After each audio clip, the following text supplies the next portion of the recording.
총정리 14부, 전 세계의 성경학자들에게 11부.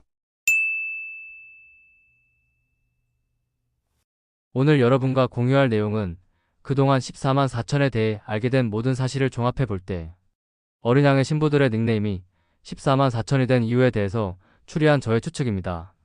이리 오라. 내가 신부 곧 어린 양의 아내를 내게 보이리라. 계시록 21장 9절. 오늘은 사도 요한에게 위와 같이 이야기한 후 새 예루살렘성을 보여준 천사의 머릿속으로 들어가 보겠습니다. 이 천사의 머릿속에는 다음의 두 가지 사실이 들어 있습니다. 1. 천국에서 14만 4천이라는 숫자는 어린 양의 신부들의 닉네임이다. 2. 어린 양의 신부 별명이 14만 4천이 된 이유는 14만 4천의 규격을 가지고 있는 새 예루살렘성 자체가 어린 양의 신부를 탄생시킨 그리스도의 십자가의 형상이기 때문이다. 위의 두 가지가 이 천사가 14만 4천에 대해 알고 있는 사실입니다. 사도 요한도 이 사실을 이때 이 천사에게 듣고 알게 되었을 것입니다. 마지막 때의 봉인을 열어주시겠다는 하나님의 뜻에 순종하기 위해서 이에 대한 힌트만 넣어놓고 모든 것을 비밀에 붙여놓았을 뿐인 것입니다. 그리고 여러분은 지금 다음 성구의 성취를 직접 목격하고 있는 목격자들입니다. 이 두루마리의 예언의 말씀을 임봉하지 말라. 때가 가까우니라. 계시록 22장 10절. 해석. 마지막 때가 가까울 때 모든 비밀을 열어줄 것이다. 이제 첨부된 그림을 보세요. 새 예루살렘 성을 펼친 평면도는 그리스도의 십자가입니다.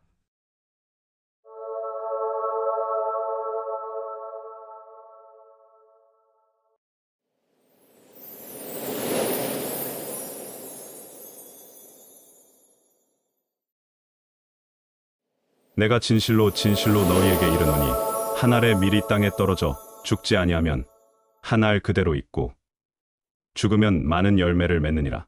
요한복음 12장 24절. 천국에서 14만 4천이란 별명을 가진 어린 양의 신부들은 휴거 후 그리스도의 십자가 안에 들어가는 권세를 누리는 것입니다. 저는 다음과 같은 추측을 하고 있습니다. 천국에서 어린 양의 신부들에게 14만 4천이라는 별명이 붙은 이유는 어린 양의 신부들이 들어가게 될 십자가의 형상으로 만들어진 새 예루살렘 성의 총 규격이 14만 4천인 것으로 비롯되었다. 이제 분명히 깨닫고 계신 분이 계실 것입니다. 성경의 모든 사건, 모든 사물은 아무 뜻 없이 만들어진 것이 단 한 개도 없습니다. 이것이 당신이 섬기고 있는 전지전능하신 하나님의 스케일입니다.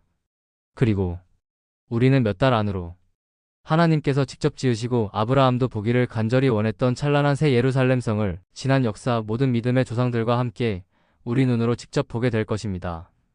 아브라함과 관련된 위의 말은 추측이 아닙니다. 지금부터 함께 히브리서에 기록된 새 예루살렘 성의 묘사를 보시겠습니다. 믿음으로 이는 그가 하나님이 계획하시고 지으실 터가 있는 성을 팔았음이라. 그들이 이제는 더 나은 본향을 사모하니 곧 하늘에 있는 것이라. 이러므로 하나님이 그들의 하나님이라 일컬음 받으심을 부끄러워하지 아니하시고 그들을 위하여 한 성을 예비하셨느니라. 히브리서 11장 9에서 16절. 아브라함은 살아있을 때 자신의 믿음의 후손들인 어린 양의 신부들이 마지막 때에 휴거받아 입성하게 될 새 예루살렘 성의 존재를 이미 알고 있었습니다. 1. 계시록 21장 새 예루살렘 성 어린 양의 신부 1만 2천 스타디온 곱하기 12개의 변, 즉 14만 4천 스타디온. 2. 계시록 7장 14장 어린 양의 신부들 1만 2천 명 곱하기 12지파, 즉 14만 4천 명. 14만 4천이라는 숫자는 어린 양의 신부들의 천국 별명입니다.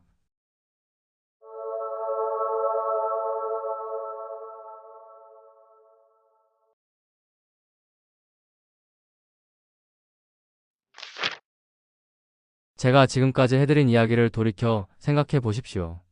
1. 계시록 7장에 등장한 12지파는 이스라엘의 12지파가 아닌 어린 양의 신부들이 휴거 후 하늘에서 부르게 될 새 노래의 가사입니다. 2. 계시록 7장의 14만 4천 이야기는 휴거 전 데려가심을 위해 퀴즈를 통해 선택되어가는 어린 양의 신부들 이야기입니다. 3. 계시록 14장의 14만 4천 이야기는 휴거 후 천국의 시온산에서 새 노래를 부르며 기쁨의 찬양을 하는 어린 양의 신부들 이야기입니다. 4. 계시록 21장에서 천사가 어린 양의 신부를 보여주겠다고 하며 새 예루살렘 성을 보여준 이유는 이것이 천국의 어린 양의 신부 별명인 14만 4천 스타디온 규격으로 만들어졌기 때문입니다. 5. 새 예루살렘 성을 어린 양 신부 별명인 14만 4천 스타디온 규격으로 만드신 이유는 이것이 하나님의 어린 양이 신부들을 탄생시킨 십자가의 형상이기 때문입니다. 지금 저는 여러분이 천국에서 다시 듣게 될 이야기를 미리 하고 있을 뿐입니다. 저는 지금 하나님 아버지께서 지난 5년간 제게 알려주신 내용들을 선포하고 있습니다. 그리고 저의 이야기는 아직 끝나지 않았습니다. 제가 선포해야 할 이야기 중 가장 중요한 내용을 다시 말씀드리겠습니다. 단순 반복이 아닙니다. 끝부분에 중요한 새로운 메시지가 있으니 꼭 보아주시기 부탁드립니다. 1. 제3성전의 건립에 대한 전 세계 기독교인들의 소망은 이스라엘에게 막대한 경제적 이익과 정치적 지지를 가져오는 황금알을 낳는 거위입니다. 2. 그래서 이스라엘은 절대로 제3성전을 세우지 않을 것입니다. 황금알을 낳는 거위의 배를 갈라 죽이는 바보는 없기 때문입니다. 3. 붉은 소의 소식과 성전 건축의 소식은 황금알을 낳는 거위를 유지하기 위한 이스라엘의 쇼일 뿐입니다. 4. 하나님은 2000년 전인 AD 70년에 더 이상 필요 없는 건물 성전을 폐기하셨습니다. 5. 하나님의 성전의 진짜 정체는 머리이신 주님과 십자가를 통해 탄생한 주님의 몸인 교회와 성도들이기에 건물 성전은 더 이상 필요 없기 때문입니다. 너희는 너희가 하나님의 성전인 것과 하나님의 성령이 너희 안에 계시는 것을 알지 못하냐? 고린도전서 3장 16절. 여러분이 위의 성구에 순종하며 7년 한란을 바라보아야만 비로소 정확한 타임라인이 보이기 시작할 것입니다. 더 이상 제3성전을 기다리지 마십시오. 이제는 전 세계 모두가 이 환상에서 깨어나야 할 시점입니다. 7년 한란은 하나님의 성전인 성도들의 몸에 세상 신이 만들어낸 수상한 물질을 주입하는 코땡땡19 팬데믹이라는 이름으로 시작되었습니다. 그것이 다음 성구의 비밀입니다. 그는 대적하는 자라. 신이라고 불리는 모든 것과 숭배함을 받는 것에 대항하여 그 위에 자기를 높이고 하나님의 성전에 앉아 자기를 하나님이라고 내세우느니라. 데살로니가 후서 2장 4절. 성전 바깥 마당은 측량하지 말고 그냥 두라. 이것은 이방인에게 주었은즉 그들이 거룩한 성을 42달 동안 짓밟으리라.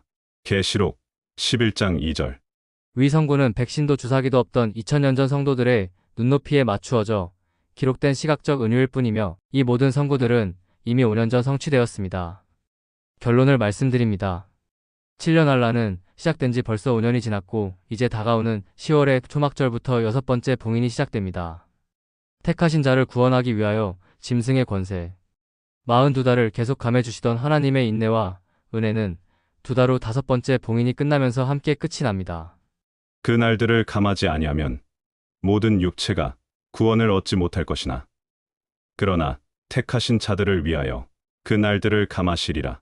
마태복음 24장 22절. 위의 성경 말씀이 주님께서 직접 하신 말씀임을 믿으십니까? 그렇다면 짐승의 우상과 짐승의 표를 강요하는 짐승이 42달의 기간이 모든 사람이 구원받기 원하시는 하나님의 사랑과 은혜 때문에 감해지고 있다는 사실을 믿으십시오. 주님께서 감해주겠다고 선포하신 위의 말씀에 해당하는 기간은 계시록을 모두 뒤져봐도 짐승의 권세기간 42달의 시험 외에는 없습니다. 다음의 성구 역시 짐승의 권세기간을 지목하고 있는 것입니다. 내가 나의 인내의 말씀을 지켰은즉 내가 또한 너를 지켜 시험의 때를 면하게 하리니 이는 장차 온 세상에 임하여 땅에 거하는 자들을 시험할 때라. 계시록 3장 10절. 선택하신 자들을 구하기 위하여 감해주시고 계시던 기간이 끝나면 그때부터 비로소 짐승의 권세기간이 시작될 것입니다. 짐승의 권세기간의 시작과 함께 두 증인이 등장할 것이고 미국의 멸망과 함께 미국이 지켜주던 이스라엘도 멸망하여 야곱의 환난이 시작될 것입니다. 이 모든 사건이 앞으로 2년 내로 성취돼야 합니다. 그렇다면 우리가 기다리는 그날은 언제일까요? 더 이상 하나님을 믿지 않는 자들은 세상이 곧 멸망할 것이라고 외치며 경고하던 우리를 조롱하지 못할 것입니다. 전 세계의 모든 충성된 하나님의 종들이 순식간에 사라질 사건이 이제 정말로 곧 진행될 것이기 때문입니다. 이틀 후에 육각도형의 6번째 징조인 붉은 달이 뜹니다. 저는 이것이 하나님의 마지막 경고라고 확신하고 있습니다. 이제는 모두가 정신 바짝 차리고 깨어 있어야 합니다. 본격적인 대환란의 직전에 우리를 데려가신다고 하신 다음에 약속이 곧 성취될 것이기 때문입니다.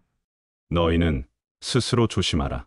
그렇지 않으면 방탕함과 술 취함과 생활의 염려로 마음이 둔하여지고 뜻밖의 그 날이 덫과 같이 너희에게 임하리라. 이 날은 온 지구상에 거하는 모든 사람에게 임하리라. 이러므로 너희는 장차 올 이 모든 일을 능히 피하고 인자 앞에 서도록 항상 기도하며 깨어 있으라 하시니라. 누가복음 21장 34에서 36절. 다음 시간에 계속 총정리 14부, 전 세계의 성경학자들에게 11부. The End.